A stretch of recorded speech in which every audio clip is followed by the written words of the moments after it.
I want to welcome you all into episode number 8 of the Main Rundown. As always, I'm Zach Tarenko here alongside my co-host Jeff Christianberry. Jeff, we're heading right into summer. We're just about there. I mean, first couple of days of May. How are we feeling? Doing okay. It's for those of us in education, the next month, 6 weeks are just insane. So, the month of May is usually pretty nice, but it's a lot of finishing up things, a lot of concerts, graduation to plan for. So, and spring sports obviously are here, and I feel bad because like the spring sports season doesn't get as much love because people are ready to be outside and do other things. And it goes so fast. Within a month and a half from now, everything's going to be done, which is kind of shit, which is like shocking. Yeah, yeah, it is. I'm definitely excited to be home. I mean, I'm just about there. Uh, like maybe like 6 days left before I'm 1 year that. down already. I mean, it's gonna go fast. Before you know it, you're gonna be like a second semester of your or junior year, and it's gonna be like, what the heck? Yeah, actually, it's crazy. I don't know how it went so fast, but I'm ready for the summer. I'm ready to be back at Ken's place, working hard. Doing the summer things. But we'll get right into it this week with our rundown topics. And usually I let you go first, but I have to get my first one off here. I Of have to go right course. into it. The Boston Bruins lost, which Game 6 would have been last night from when we're recording this on Friday. Lost games 5 and 6, up 3-1 in the series. For those Bruins fans out there, people who don't know, this is exactly what happened last year. Boston was up 3-1 on Florida, lost 5, lost 6, and eventually lost 7. We don't know what's going to happen yet with Toronto, but I just don't know what's happening.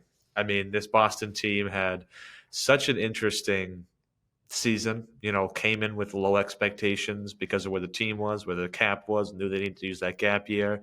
They blow it out of the water. They were top of the Atlantic most of the year, and then they towards the end of it kind of fell off and ended up in the second in the Atlantic. And it was a solid spot playing Toronto up 3-1. Boston looked like a solid team. The last two games, it's just been low scoring, no offense. A lot of stuff's been missing. And now they head back into a game 7 with Toronto and a Toronto team it's going red hot into this game 7. As a fan, I'm nervous when I look at this from the perspective of just looking in on this Boston team. I'm worried about what if let's just say they lose game 7. I'm worried about what's going to happen to this team.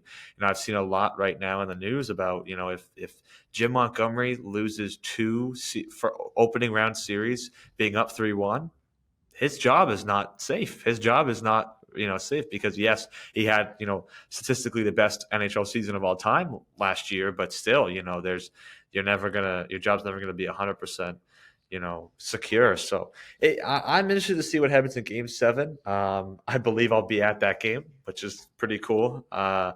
This weekend, which should be exciting. But I guess I want to get your thoughts. What have you thought about these last two games? Where do you think Boston is right now? And Game 7, who do you think is going to win? First off, I think the Bruins are going to win Game 7, and I know that goes against everybody this morning. Every Bruins fan is so downtrodden. But it's like this team is good enough to win a Game 7 at home, and something's got to give because either the Bruins are going to blow back-to-back 3-1 leads, or the Leafs are going to win their first Game 7 in like 8 attempts. They've lost like 6 or 7 straight Game 7, so something's got to give there. For me, it's when you look at it, I'm not surprised that they're struggling, and I will say, even though I think they're going to win Game 7, I think Florida will mollyhawk them, as they say, Oh, in the I next round agree. if they get there. But here's the thing. For me, it's more surprising on how good of a regular season they had because as I looked at this team, I said, over the last couple of years, you lose Chara, you lose Bergeron. These guys can't just be replaced. And if you let's look at last night's game. I mean, the overall problem with the Bruins hasn't been Swayman or even Allmark.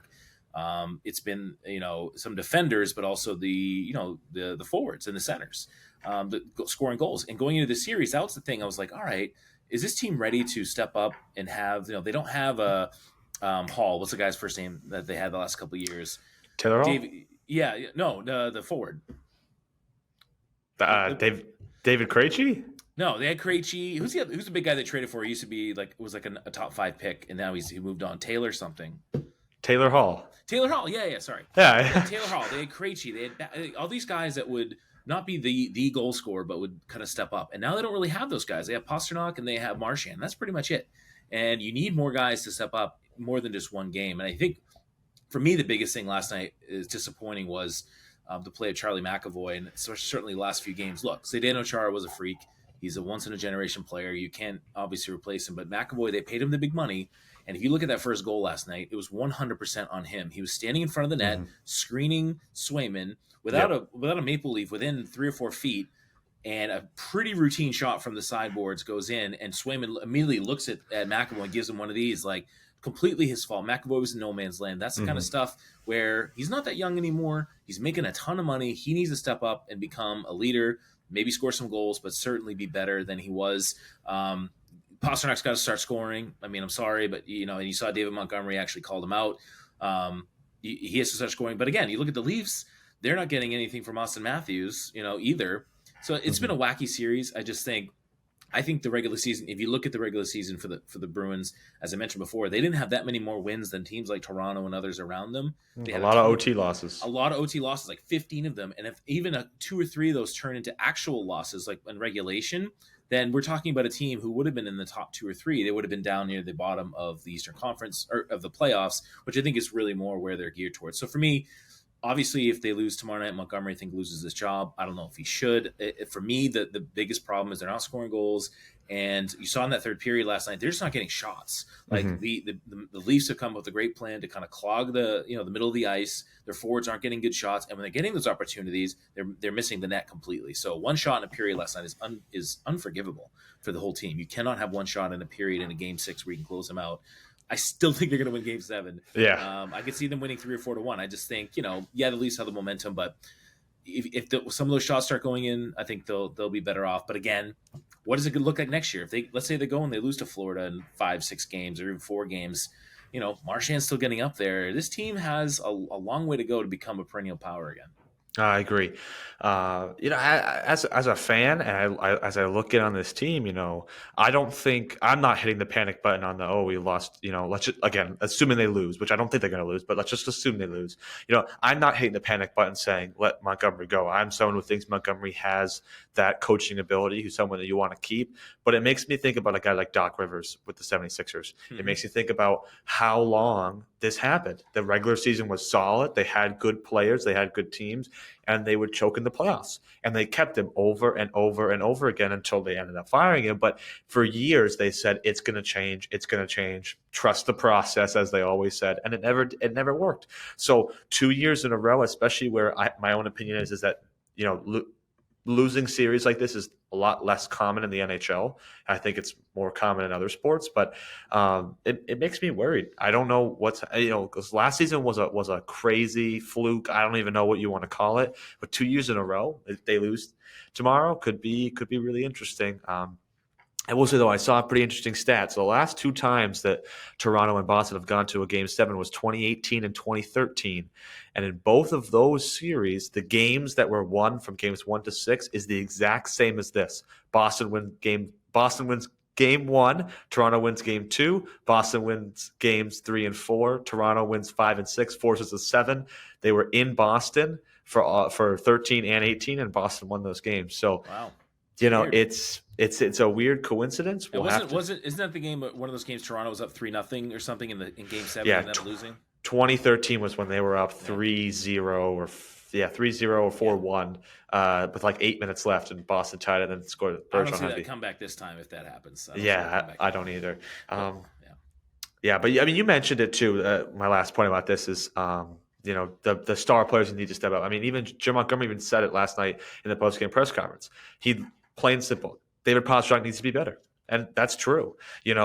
I think Toronto has gotten away with Matthews being out for some of these games, but also for not playing very well. But then you look at David Pastrnak, and he just hasn't been anywhere. And when your best player, no doubt your best player isn't showing up, it's not going to get you far in an opening round series, and for sure won't get them any farther against the Panthers if they are to make the next series. So we'll have to see. I'm interested being there. I'm excited, but I am nervous. I am going to be very, very nervous for the game. Should be a good one. My first round on topic is the USL Portland, which now we finally have a name to talk about them. They're not just the USL Portland. Last Saturday, there was the event in Thompson's Point. I attended kind of the brand reveal. Unbelievable event. I mean, I don't know how many people there is. At least 500 people, if not closer to 1,000. They had a lot of cool stuff for kids. They had the kind of the brand reveal, some great food, drinks, all that good stuff. Premier League games are on. So they are officially now the Portland Hearts of Pine. Now, a lot of people are like, well, what the heck does that mean? So again, Hearts is it basically, what these U.S. teams are doing is they try to copy or mimic what you see over in Europe. And there's this team in Scotland called Hearts of Midlothian, and I'm probably butchering that name, Hearts of Midlothian. And it's not like the team plays in a place called Midlothian. Okay, that's just basically the name kind of their area or Mhm. like their nickname. So when you first see that, you might be like, "Whoa, Hearts of Pine." I will say this: I think 95% of the time they're either going to be called Portland or they're going to be called Hearts, right? Because Hearts is, you look at that Scottish team, they're not called Hearts of Midlothian all the time. They're called Hearts, right? And so that's, I think, what you're going to call them. I think the name will take some getting used to for a lot of people. But again, we're in a city with a team called the Sea Dogs, okay, which is the stupidest name I think ever. I'm not saying the mascot's stupid, but whatever. Yeah, can't beat Slugger. No one will ever beat No. Slugger. But I will say, I think the crest is a home run. I saw that crest, and it's got the heart, it's got the green, it has everything to do with Portland. So I think the stuff's awesome. Just some news with that. They had some merch sales. I bought some merch. I didn't buy it there. The line was crazy long. I bought some online. But people can go on and make a deposit for season tickets. You're not actually buying your tickets. You're just saying, I want to buy them. I think it's $25 to put your deposit down. There's basically 4 sections. There's like general admission, premium, supporter section, and then like corporate. And I put a deposit down. My buddy Chris Stanka, who we had on the pod earlier, we're gonna kind of going on some premium tickets together. We're too old to sit in the supporter section. I mean, God bless him, but like the chanting and the standing and all that stuff, like it's not for me anymore. And so, but some awesome news. They've been sending out a lot of updates, and there is a Discord, by the way. If you're interested in learning, you can go on the Hearts of Pine Discord and join that. They sold, I think I don't know if it was just under or just over 2,000 season ticket deposits. Now, not 100% of those will turn into season tickets, but a lot of them will. They're less than 500 away from the USL One record for most season ticket deposits in the first week. So they're doing a push for that. So I think it's just really cool. I mean, I think it's going to be a really cool experience. Again, they'll be playing in USL League One, which is the third tier of American football, soccer. It'll start next March. I'm sure they'll start the renovations pretty soon on Fitzpatrick Stadium. I don't want to talk about it too much because we are going to try to have Gabe Huffman Johnson on soon. Hopefully next week we can have him on and have a full pod just about where the name came from, where the idea came from. Tom Caron's involved, so it's a huge thing, and what the next steps are. So just want to throw that out there as a great event. And if you're interested, you can go to heartsofpine.com, check out the merch, check out season ticket deposits, and it's exciting. It's just going to be a cool thing. It's going to be so different than the Maine Celtics, Sea Dogs, and the Mariners. Like those are great, but almost all of them are connected to another team or you have that component. This is kind of its own entity, which would be pretty cool. Yeah, I agree. I think I've said this before and had this conversation, but at the end of the day, forget the team. Like when I step back, I just look at this and like watching on Instagram Reels and seeing all the photos and videos from the event at Brick South and Thompson's Point, which I must say, Brick South, super cool venue. I've been there cool. before. I've never been in there. Very cool. Yeah, I've been there for a wedding, and it's just awesome. It's just must awesome. have spent so much money on that wedding. I thought of that when you said that. I'm like, this place for a wedding. Yeah, a lot of people. It was cool, but it's just it gives me pride. Like I'm like, this is cool. Like that people care about this. Forget who the team is. Forget why they're there. It's just to see that many people showing up for something about Maine is pretty cool. And I like the point you made about it's almost by itself. It's not connected to a Boston professional sports team. It's not. This is a startup in Maine by itself, and you're seeing this type of engagement and the people who are interested is really, really awesome.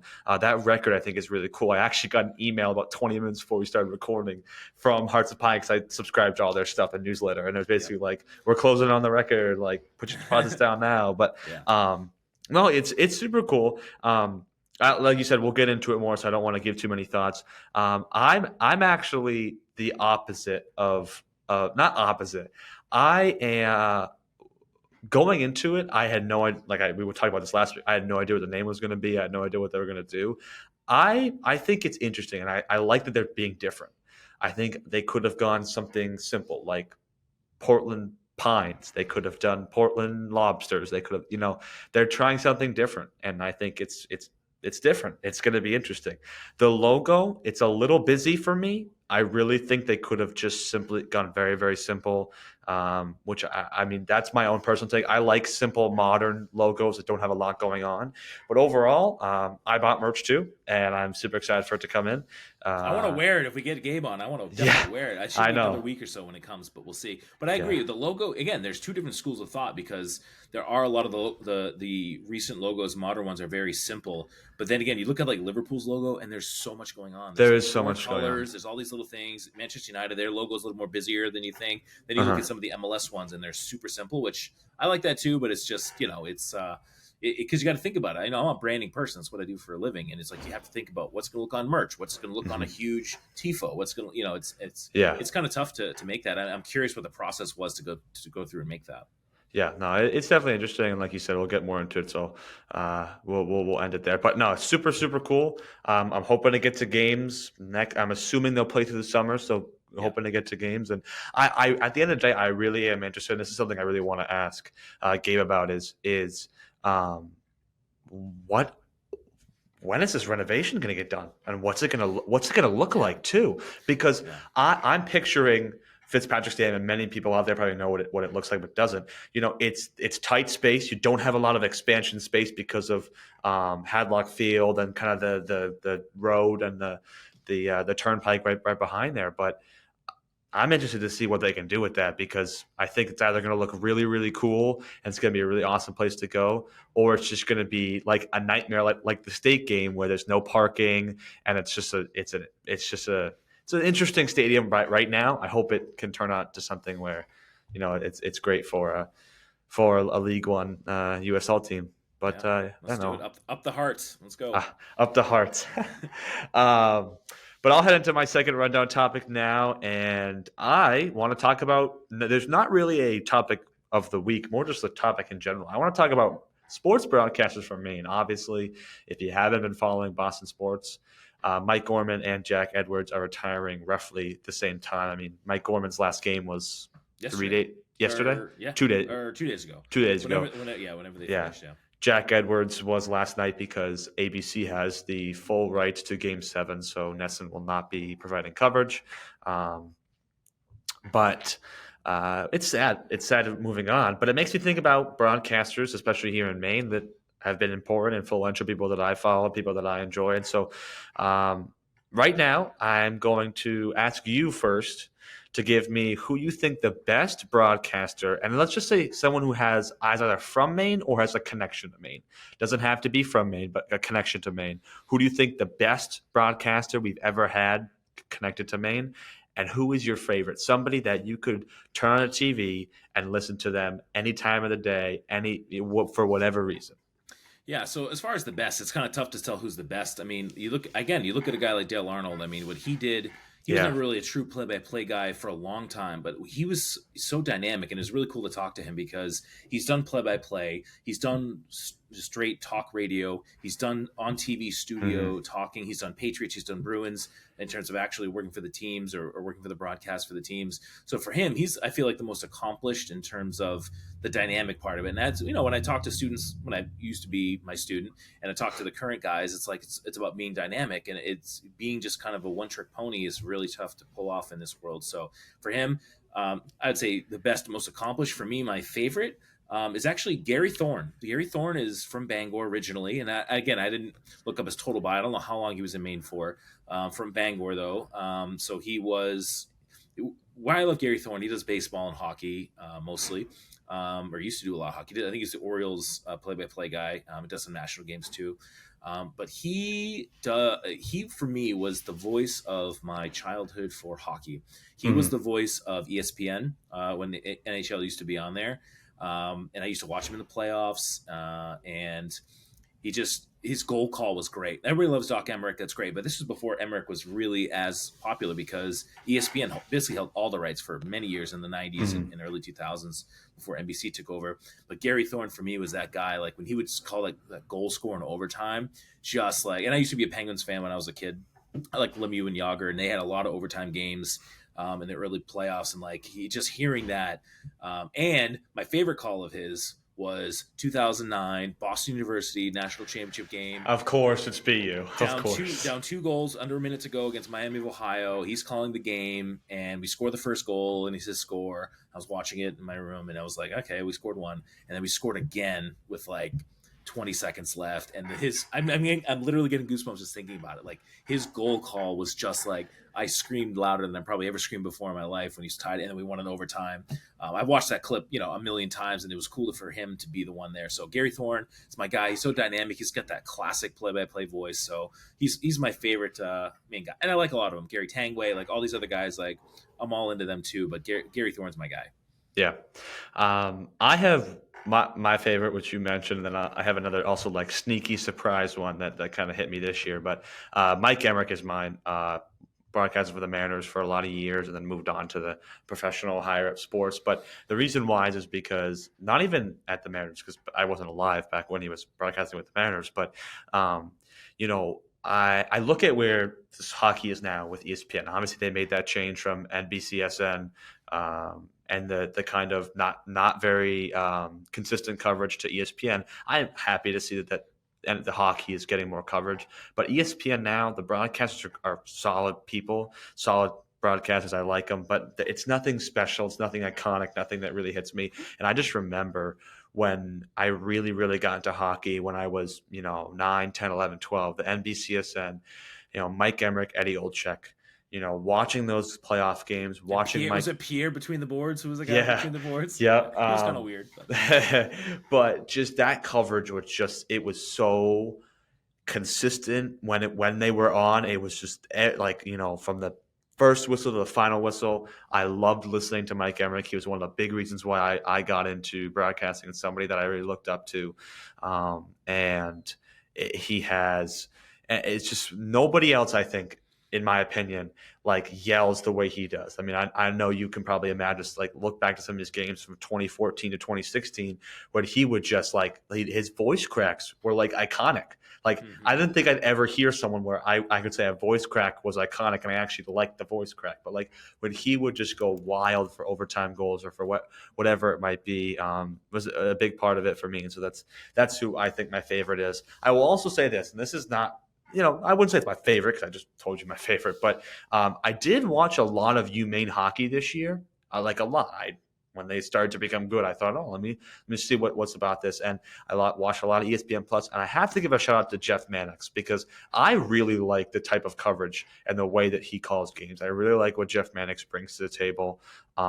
It's it was something different. I liked how he covers games. I thought he's a good broadcaster, and so kind of a sneaky surprise because I hadn't really listened to Jeff Mannix call any games before Maine hockey this year. So it was pretty cool. But I had to give a shout out to Jeff there because I thought he did a great job this year and had a lot of great calls for Maine, who had a pretty solid year until the tournament. And we had another good friend who was on this broadcast too, which helped, at least between the periods. Yeah. But yeah, that's the thing. Like you mentioned, the NBC coverage. And for me, it was when I think of hockey, which again, hockey was never my favorite sport watching growing up, but like, it was like Steve Levy, Barry Melrose in the studio, sometimes at the games, and Gary Thorne. I mean, those were, that's, your childhood. You remember those kind of things. And it's just pretty cool to think about, where it was. And Barry Melrose has passed away recently, unfortunately, too. So.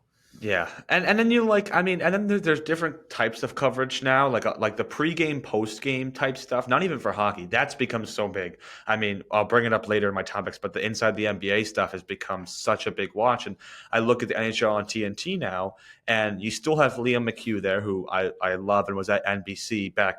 We look back with like Mike Milbury when he was still doing coverage, but now it's like Paul Bissonnette, just trying to make jokes. And do I think Paul Bissonnette is funny? I think I think he's hilarious.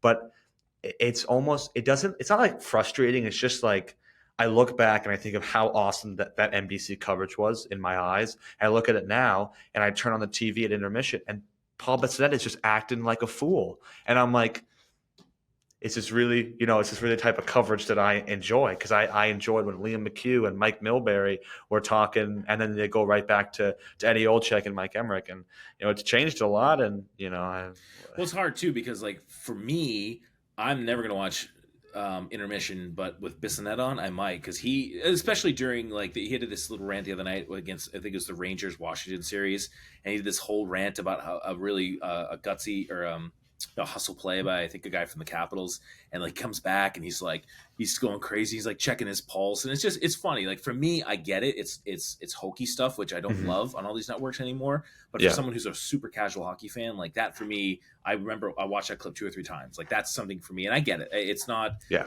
It's not exactly the most intense, view of the game, but it does help for entertainment. Yeah, and Bissonnette, the one thing that does the one like you said, he's bringing that new type of coverage. People listen to him to enjoy and laugh and joke around. But the one thing I still can't get over and I will never get over is the extra level of bias he brings. I understand you're a Maple Leafs fan, and like for example, Henrik Lundqvist was a Rangers goalkeeper. Of course, he's going to be biased to the Rangers, but when he goes on and he's giving coverage, he's not talking about the Rangers.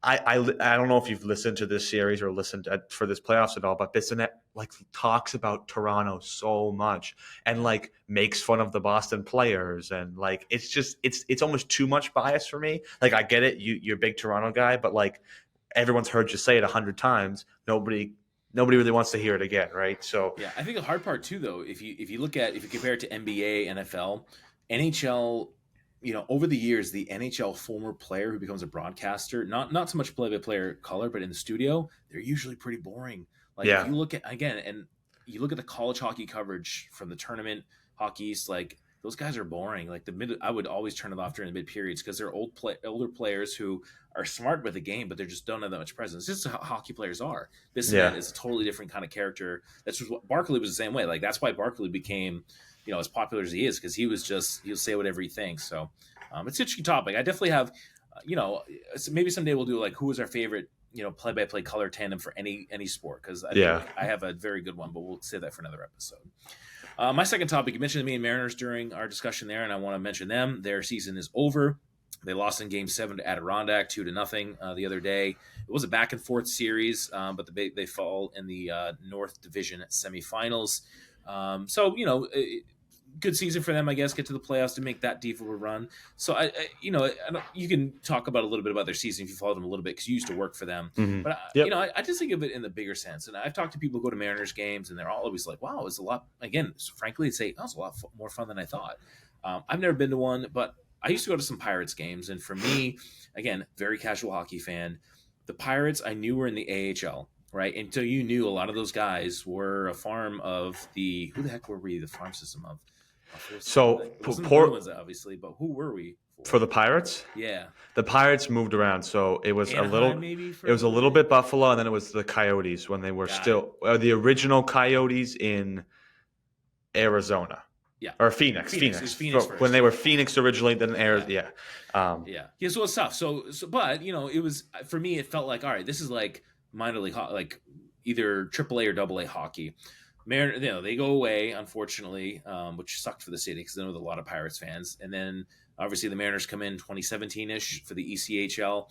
And for me, it's a different logo and colors than the original because I used to look up at the Civic Center in the it was Providence like an Arena. orange. It looked Yeah. like the Flyers, kind of basically the Yep. Flyers, but you'd see the Mariner, see the Calder Cup for the AHL for the Pirates when they won it, and then you see the Maine Mariners, and I was wondering like what's that about? What's that about? They come back ECHL.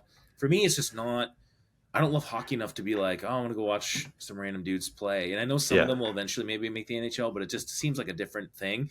So you worked for them, you did the social media. How do you think that they talk about overcoming that? And their crowds seem to be pretty good. I'm not saying they're not, but just how do you make that connection to get more and more people involved because they're making the playoffs every year, basically. Yeah, it's such an interesting thing to look at because it's almost like they're not. You'd think an organization is 100% focused on winning. We're going to get more fans in the door. We're going to get more people excited about this by winning. Whatever. In the ECHL, it's the Kelly Cup. That's the equivalent of the Stanley Cup. But to me, that's not what ECHL hockey is. Not even Mariners, just ECHL hockey. Like the Mariners, when they came back, they knew that they needed to pull themselves away from this whole mindset of like we're the AHL. These are guys that might see in the NHL in a few years. It was less about that and more about let's make grow this fan base up from people who are coming to games. They may not care about what the final score is. They may not care about where they are in the standings. They may not care about how good each individual player is and if they're going to make it up to the professional leagues in the future. It's about watching hockey and enjoying the game of hockey. And I think that the Mariners PR team, the marketing team, the media team, I mean, I was a part of that, and I got to see this from behind the scenes, do an incredible job of getting people excited just to come to the game, show up and watch. And because at the end of the day, yes, the Mariners lost to Adirondack and haven't really made it past an opening round in the playoffs. It was their 5th season, but you're looking at how many times they've sold out these past 2 years compared to when they first started. You compare to how the Portland team was, because when the Portland Pirates were here, they weren't selling out all the time. No. The Pirates were not very successful, and I just think overall, you look at this whole, just like what they've built together for the Mariners, I think is really, really key. And I think they are hitting a different type of fan base, and they're hitting it well. They know what they need to be going for, and they do that. I think uh, when you look 10 years ahead, of course they're going to need to have some success in the turn in the Kelly Cup playoffs. They're going to need to win something. They're going to need to make it farther than an opening round. But they had a really I've talked to some of the people who are in that organization, and I did, followed it a lot last year. They might lose a weekend series, but you look at how many people showed up, and everybody behind the scenes is like, we had a great weekend because of what they had for fan events, what they had for attendance. So I think they had a great year, had a lot of great content. It sucks to see them lose because, like you said, I feel they somehow willed their way to a playoffs this year, which is just baffling to me because they started the season not well. Mm-hmm. But overall, it's a good year for them. Definitely. Yeah, and we'll see. Again, when the Pirates, they had some diehards, but the problem was it was really all about winning in NHL guys. But then again, you're cheering for NHL guys who are never going to play for the Bruins. That made it super difficult. But it's good to see the Mariners are focusing more on like the one-off. Like, you're going to come and have a fun experience, no matter who's really on the ice. So that's, if as long as the marketing works, that's great. Maybe I'll have to go to a game next year. You'll have to take me and show me what's all about. Yeah, I could do that. All right, so I'll head into my last rundown topic, and just want to talk about a situation that's been going on the last couple of days, almost a week or so. If you don't know, right now, inside the NBA, which I mentioned, we talked about Charles Barkley, Shaq. Oh my gosh, Kenny Smith, Yep. Kenny the Jet Smith, yep, Jet right, Smith, yep. and then Ernie Johnson. Obviously, everyone must know who Ernie Johnson is. Basically, they work, or the network that they go for is the Turner Network, Turner Sports Network. But in the last couple of weeks or so, the NBA and also I believe it's ESPN is what is kind of they're trying to go towards, is trying to buy them out. They're trying to move inside the NBA coverage to ESPN, or NBC as well. NBC yeah, was a bit on it again. NBC Discovery or something. I'm not sure. I tried to read up on this. It was hard seeing how it would actually move.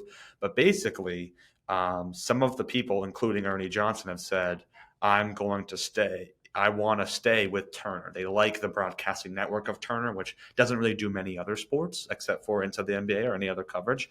But it begs the question of, okay, what will happen if it gets moved? And that's Ernie Johnson would no longer be covering anything and something like that. And so it's just very interesting to me, the type of loyalty you see from Ernie Johnson saying, I want to stay with this broadcasting network. It's not that I don't like ESPN or NBC. I just want to stay with Turner.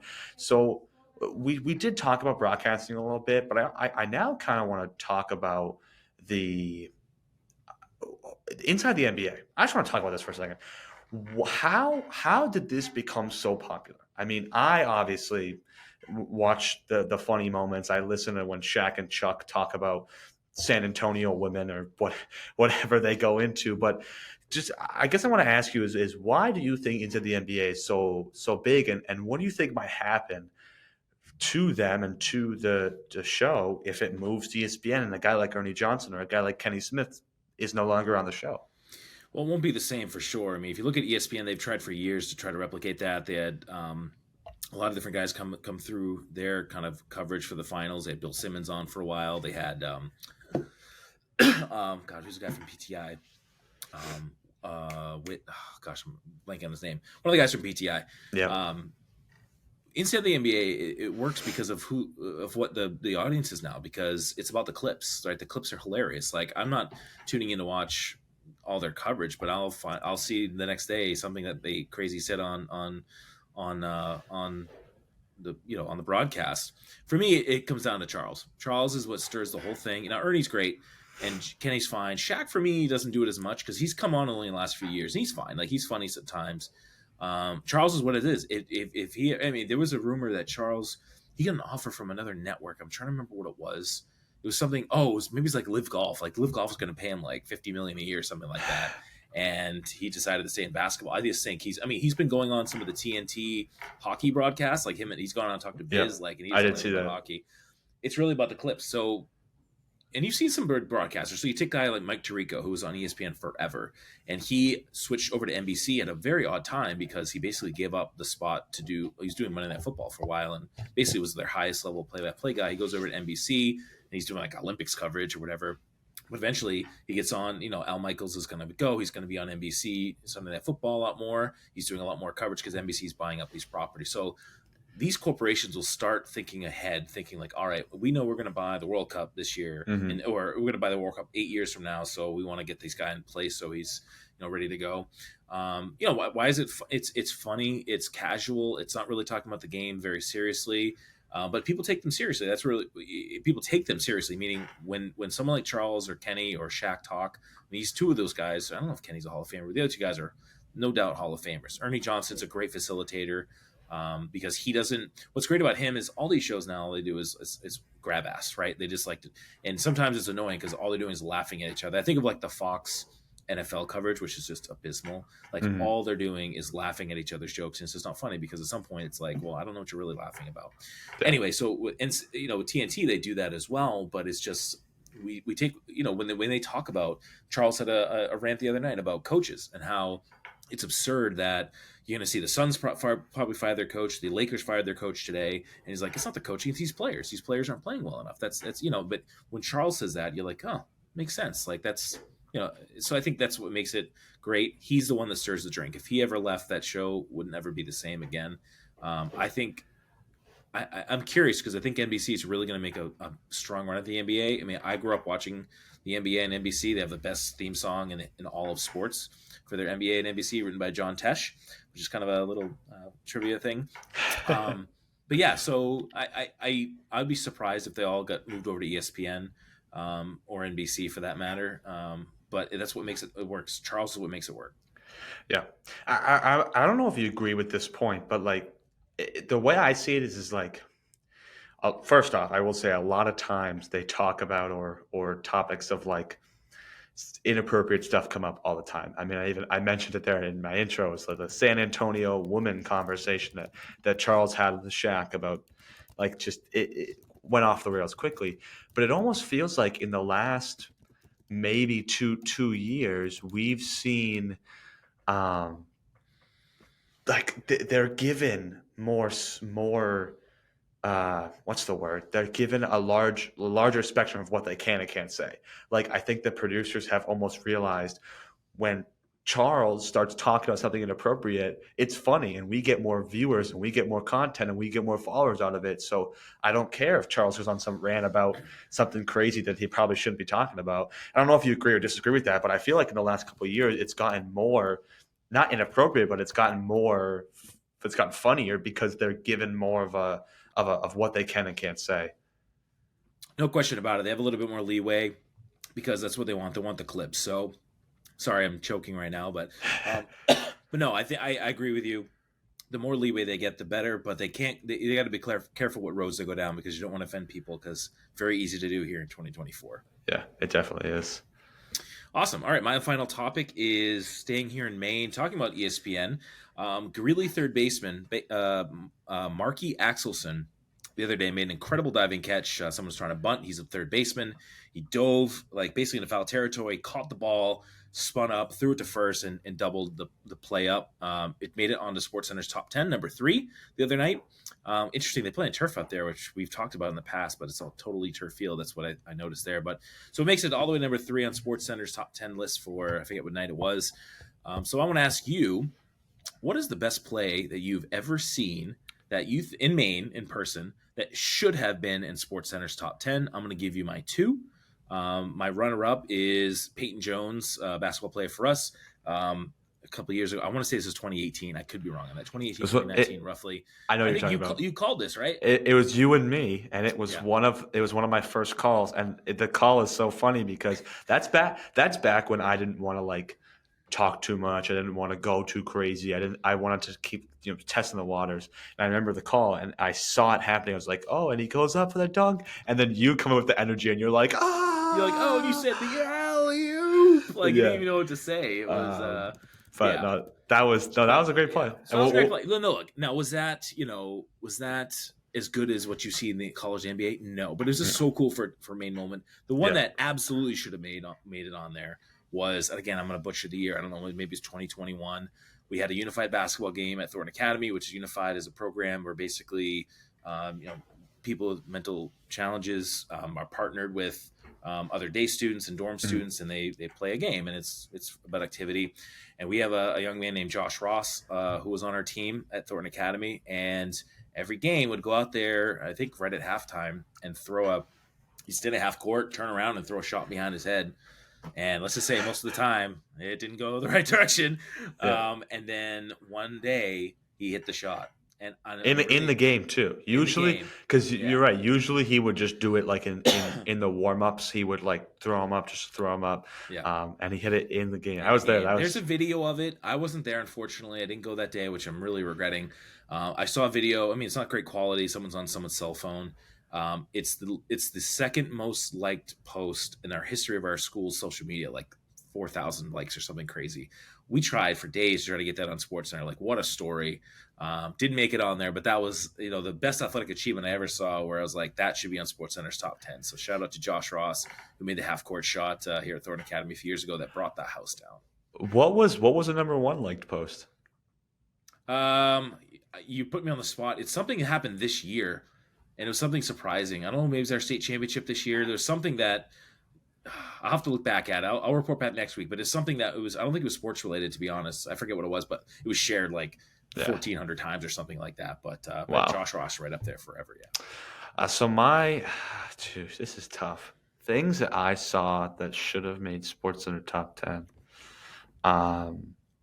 Well, see, sidebar really quick. I got to say this. Well, I had a guest speaker in one of my classes, or maybe it was for the Sports Network organization here in Quinnipiac, a guy who works as an associate producer or something for ESPN, and he's cut the clips for SportsCenter's top 10, and he kind of explained it to the class about how they're done, and he kind of said, well, it depends on the person. Anybody can kind of pick whatever they want to pick. It's kind of really up to them, which almost made me a little bit mad because I was like, I thought this was like everybody came together and like they took like a survey of, okay, what's the top 10, but it's just one person. Like, let's just say I did it. I could pick a bunch of Maine sports if I wanted to. Like, I pretend I could. But anyways, I'm trying to think. I am trying to think about what I've seen. There was. I mean, I'll give you another one that I think you called. Maybe you called her. I'm not sure. Remember the Cape TA lacrosse game a couple years ago where Cape scored like TA scored like with no time left on the clock. Yeah. I mean, that was a miraculous comeback there. Yeah, the game in overtime. The only two that I can come up with, like off the top of my head, there was a goalie goal for the Maine Mariners when I was working last year. I don't think I ended up actually wasn't working for the media team during that specific game, but those are always really cool. And it was also a pretty cool goal because the goalie, Francois Broussard, I don't think he's currently still on the team, but usually a goalie goal kind of comes out of nowhere. Like the puck just happens to be there, the goalie just does it. Like he took two big strides, came out and just like hit it at such a cool. It was so smooth. It came out and like slid on one knee and like flicked it up the right way. The only other one was I called the game between TA and Brunswick hockey. I did a solo call by myself my junior year, and there was an OT goal. It was actually scored by Brunswick, kind of a heartbreaker for TA, but. The player kind of did like a half spin move, then had a backhand, like top corner to score OT winner, which was pretty cool to call. But I think there are a lot of plays like you said, plays like the Peyton Jones dunk, or the Josh Ross behind the head, that to us are like the craziest things in the world. But then also you look at like what's happening in these college sports and for the professional sports, you think, okay, there's also other big plays too. But it means a lot more to us. And like you said, the story with Josh Ross with that is just incredible. Okay, I did find, I just quickly looked it up, and it was a post that was this year, about Lewiston. So at one of our Uh, games, we had put up at Hill Stadium, put up something that says "We're with you, Lewiston" or something, and that was our most liked and shared post of all time. Which I that's I was about to say that. Like I think it probably had something to do with either yeah, a I game knew it was non. afterwards. It was kind of sportsy, but not sportsy. Not So really. yeah, yeah. Yeah. All right. We are now going to head into our interview for this week, and we thought it was the right time to have Michael Hoffer back on. I had him on for the first episode, if I'm not mistaken. I think it was episode number Yes. one. Yeah. Yeah. Yeah, Episode he, number he, one. he talked a little bit about winter sports, and we also had some other conversations as well. But going to have him back on for a quick spring sports update. So I want to welcome in Michael Hoffer. All right, we want to welcome in and welcome back, and I should be specific, Michael Hoffer, who is here with us earlier on in the early episodes, back on to talk about some spring sports here for high school sports in Maine. Hoffer, how you doing today? Doing great. It's good to be back on with you guys. Yeah. So we'll get right into it. Obviously, I'm in Connecticut, and Jeff's been busy at TA. So we're coming to Yep. you for some expert advice. Can you talk about some of the teams that, have had a great start to the spring sports season, whatever sport it might be? Just talk about what you've seen so far in the state of Maine for spring sports. Yeah, I mean, I think probably the biggest thing is there several of the preseason favorites have really lived up to billing nicely.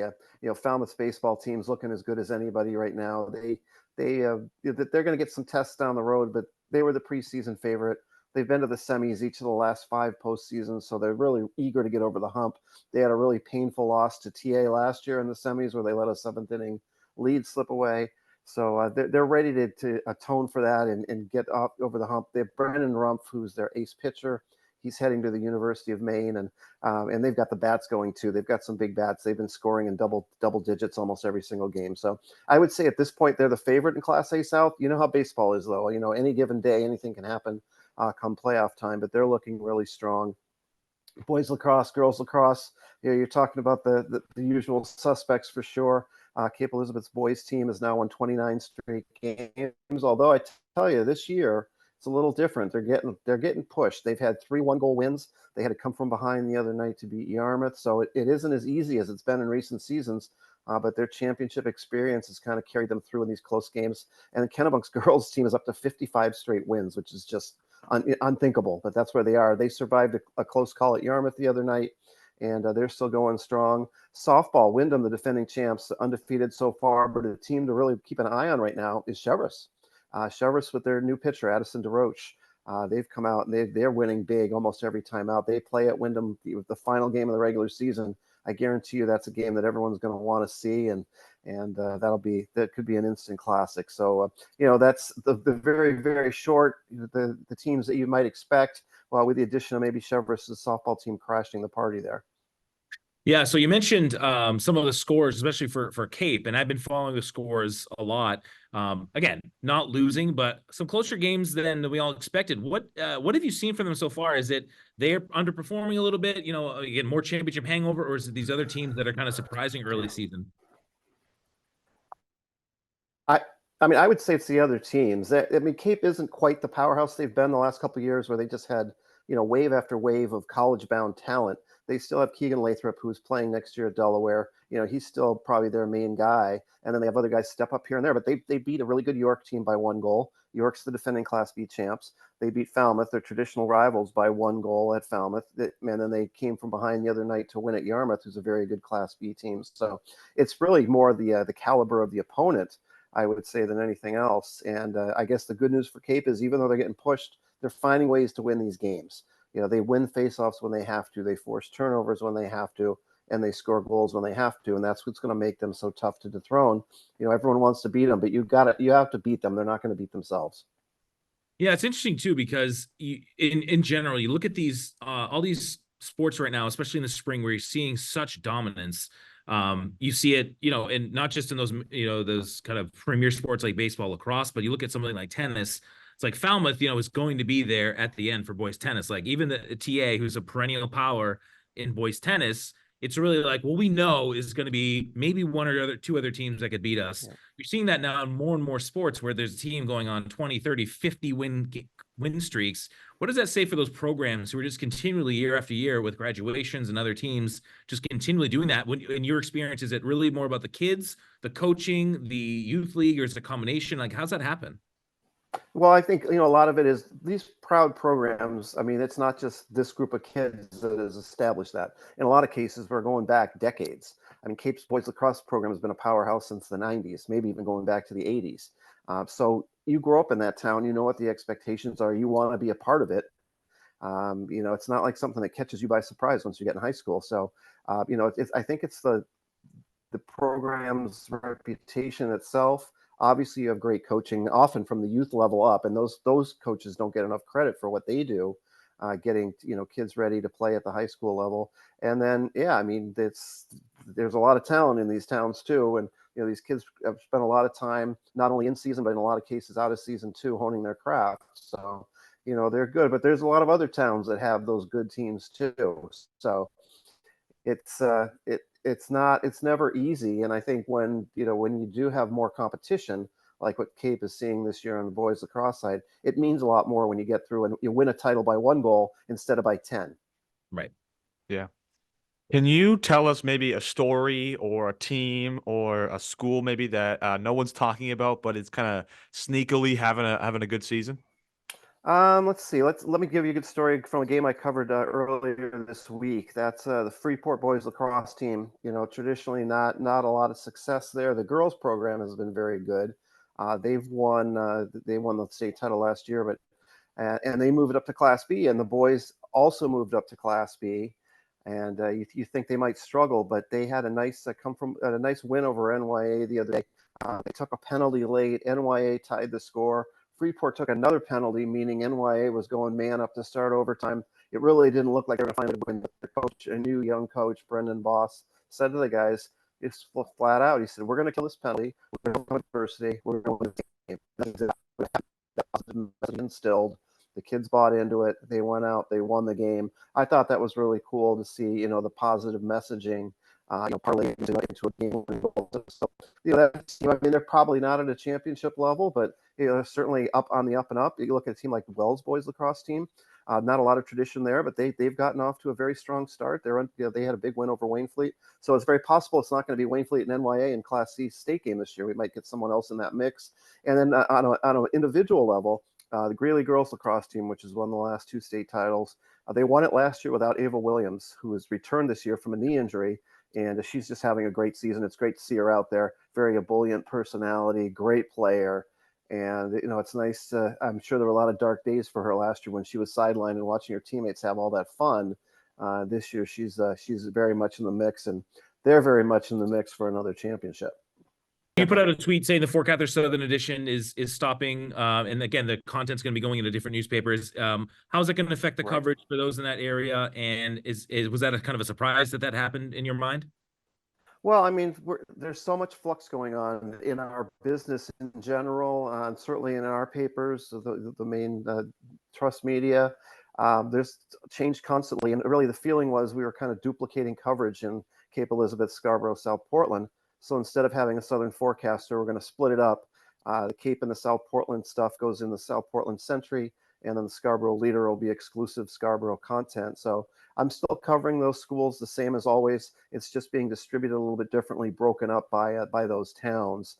I guess the good news is that I've been able to keep the relationship I've had with all those schools for over 20 plus years. That's still going strong, and I'll still be doing all the same coverage like Athletes of the Year and previews and all the game coverage and stuff. But there's things are in flux, and as long as I can keep doing what I'm doing, I'm willing to do whatever it takes to make that happen. That's Definitely. great. So recently at Thornton Academy, they announced a athletic director change after this year. The longtime TA athletic director Gary Stevens will be leaving and retiring and enjoying retirement.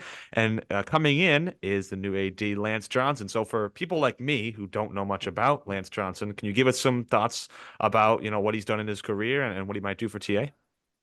Yeah, I've known Lance for a long time. He was the football coach at Scarborough, had a great run there, won a state title, their only Class A state title back in 2017.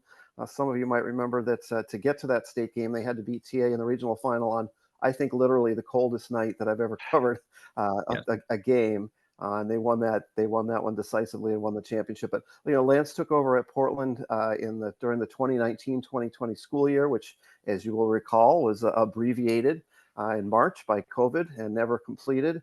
And then the following year with sports, certainly in the fall and the winter, there were a lot of challenges getting sports underway, and then whether or not you're going to have a full season. And we didn't have any playoffs till spring of that year. So it wasn't the easiest transition for him, but I think he did a great job there. He's really, really well respected. Great guy, honest, fair. Certainly he's filling some big shoes. I know how well respected Gary Stevens has been there for his great run and the great success that TA has had under him. And I think Lance Johnson, it's going to be really kind of a seamless transition. He's going to step in and do a great job. So I think people down your way are going to be in very good hands there. Yeah, it's just going to be interesting having a different AD. I mean, we had Coach Dick Agresti before Gary. It's been a very long time since we had, the last two ADs we've had have been very long serving. So very exciting. And we'll have plenty of tributes for Gary as he retires here June 30.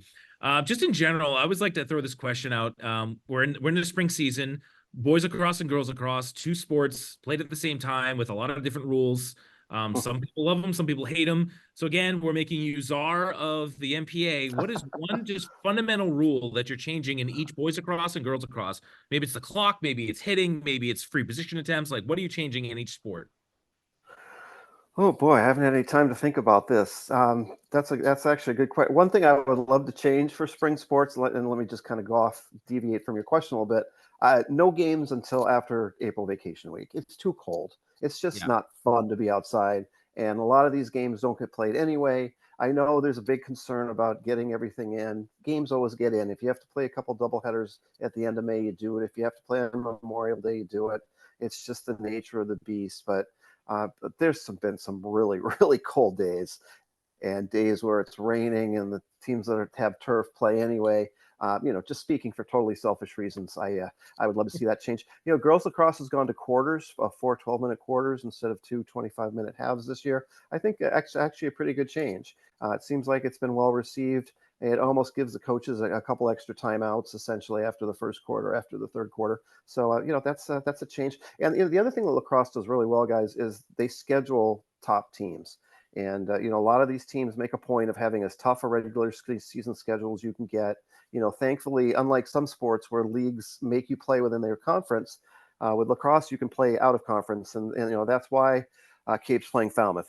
Falmouth's a traditional rival, but they're SMAA now, so you get games like that. It makes everyone better. There's nothing good comes of winning a game 18-0 for the winner or the loser. So you want to have as many competitive games as you can. I mean, there's going to be some that way, of course, but I think that's something that the sport has done really well and was kind of ahead of the curve on that from a lot of others.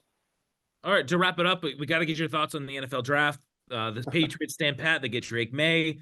So what are your thoughts on that? And in general, did you see any other picks that made you, either be jealous or maybe like, pick your eyebrow a little bit on some wacky picks? So what are your thoughts on Drake Maye? I think the Pats did the right thing at number 3, and taking Drake Maye. I would have loved to have seen Marvin Harrison, but they really had to take a quarterback, and I think there was so much pressure on them to do that. I think they got the best option at number 3. Jaden Daniels would have been great. Caleb Williams would have been great, but I think the upside on May is very good.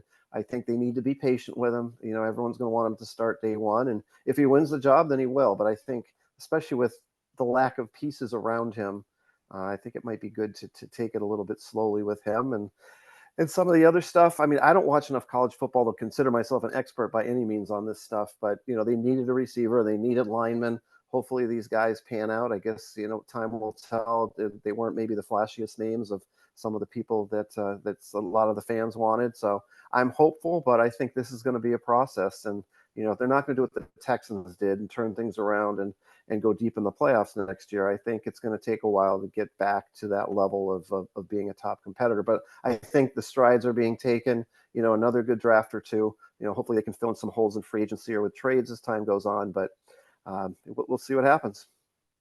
I got got the Falcons.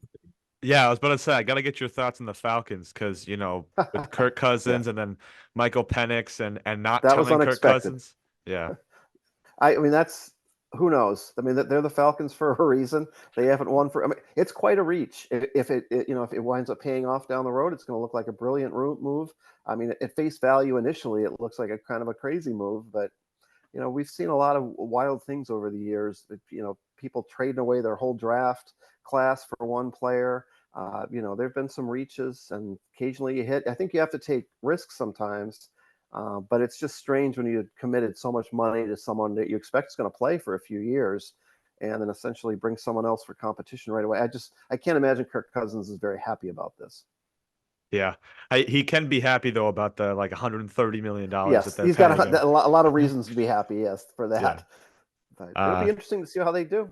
Yeah, it definitely will. And an interesting draft class as well. I liked it was interesting. I thought a lot of picks were up in the air in the top 10, which was fun to watch. But Drake Maye was not the pick I wanted, but hey, that's the draft for you.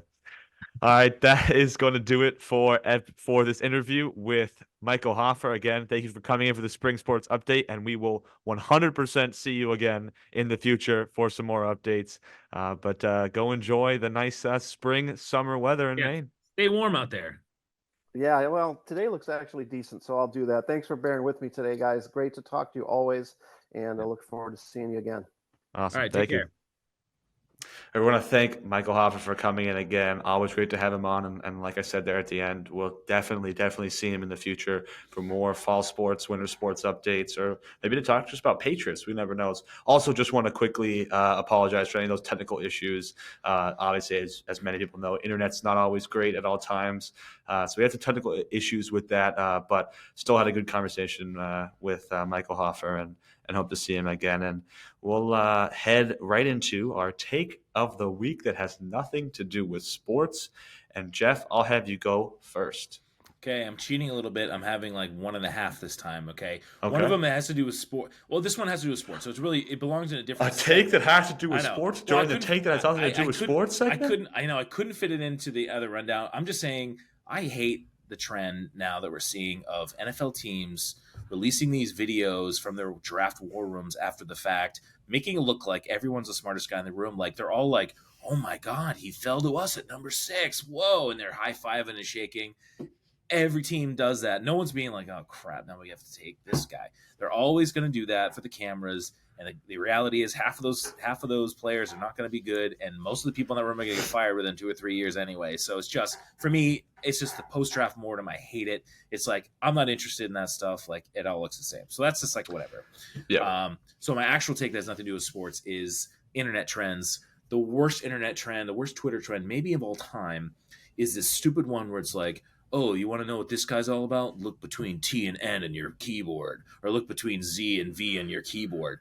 The dumbest thing ever. And the worst part is everyone knows it's dumb, but they still keep doing it and reacting to those posts.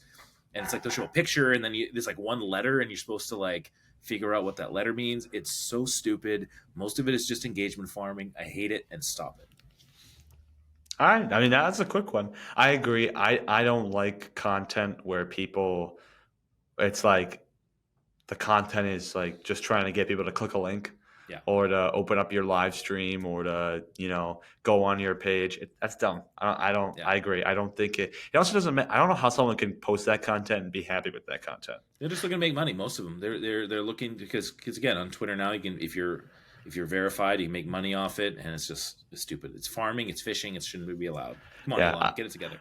I did see one of those. It's like the one I see a lot is like this is the best player in this league, and it says look between H and L, which is JK, and which is just so like, dumb. "Oh, you're so funny. I've never seen that before." My take that has nothing to do with sports is something that happened to me. Well, it didn't happen to me. It happens all the time. But One of my favorite foods of all time, something that I can eat anytime in different forms or varieties, is buffalo chicken. I'm a huge like fried chicken with buffalo sauce on it. I'm a big grilled chicken with buffalo sauce. Grilled chicken wraps with buffalo. Um, but recently, I had a buffalo chicken mac and cheese, another great dish, and the buffalo chicken was just bad. It just wasn't done well, and it made me think about this.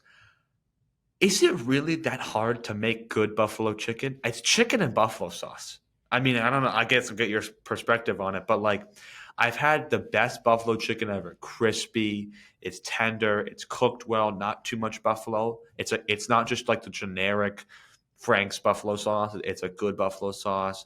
It's cut up well. And I've also had some where it's just so bad, and I'm like, how can you mess up chicken and buffalo sauce?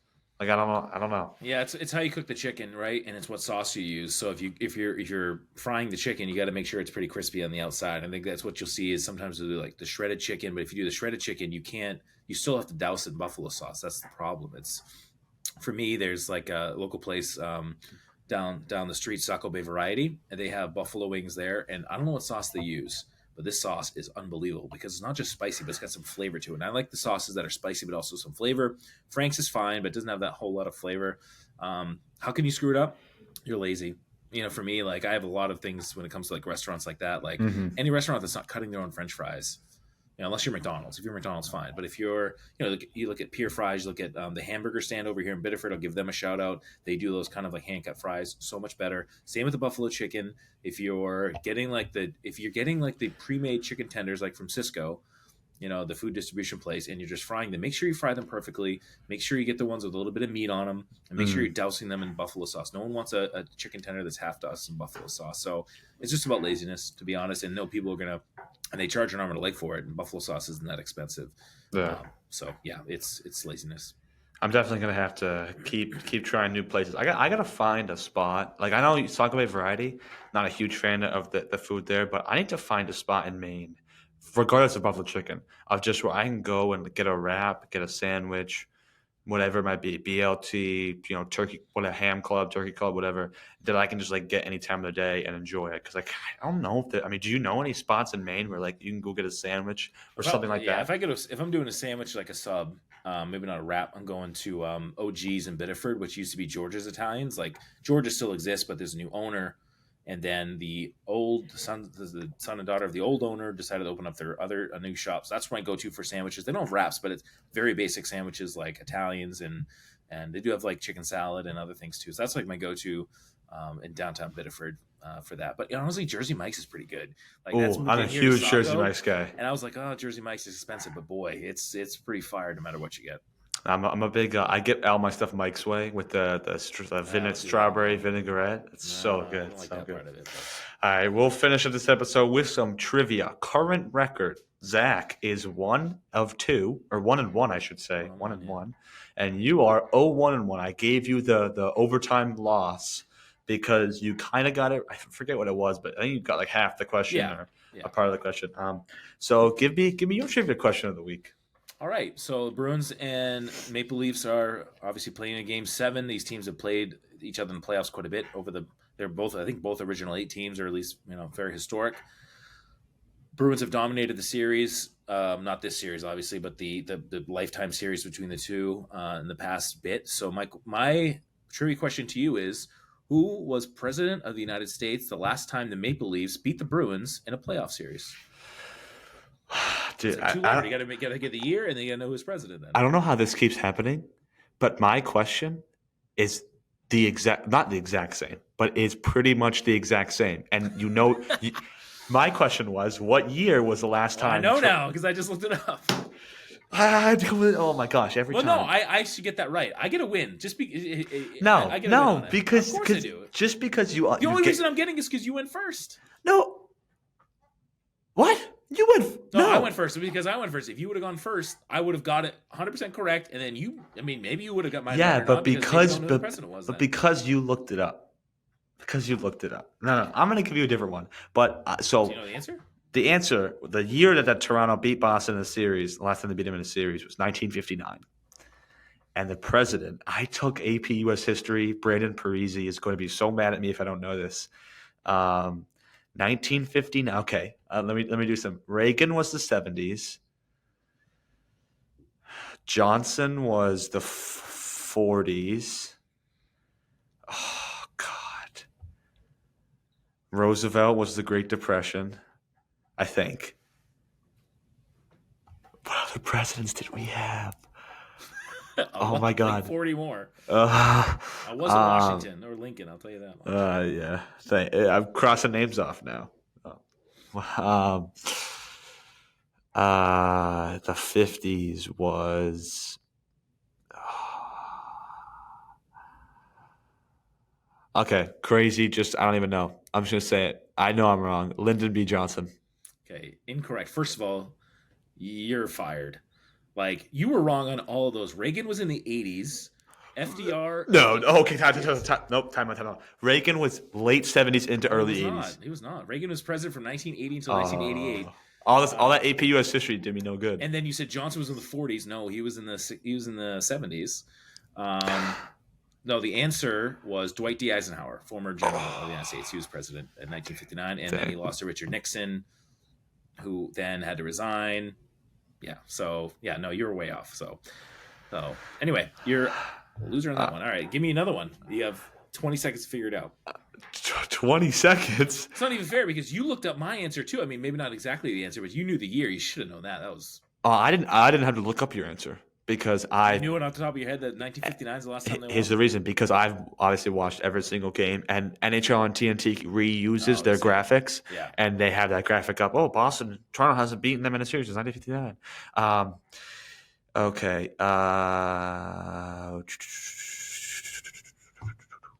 How about this? This is just. Oh gosh, I don't think I can come up with one on the spot here. This one isn't even that hard of trivia. I just want to see if I can test your knowledge. Be like, list the Edmonton Oilers starting five. No. There is a current player on the Toronto Maple Leafs roster who had a father who also played for the Toronto Maple Leafs, very, very famous Toronto Maple Leaf. Can you give me the name of who this guy's son that currently plays in the Maple Leafs and the father? I can give you the father's name's Ty Domi. Yep. Do you know what his son's name is? Kai Domi. I don't know. I have no idea. George. I tried a little harder. Was it Canadian Ty? I mean Ty. Like I don't even know what. It's such a generic name. Jonathan. I'll give you this. It's the same. It's 3 letters too. Ty. Ted. Ned. I don't know. I'm totally off.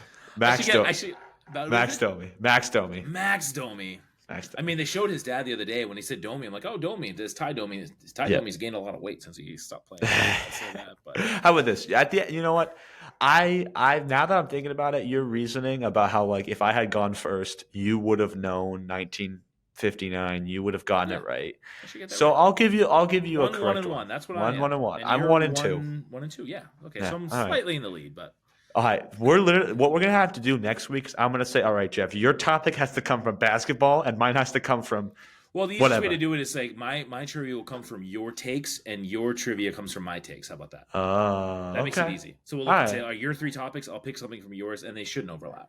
Yeah, because now we've had 2 weeks in a row where the coincidences I'm just ESP baby. Yeah, I guess so.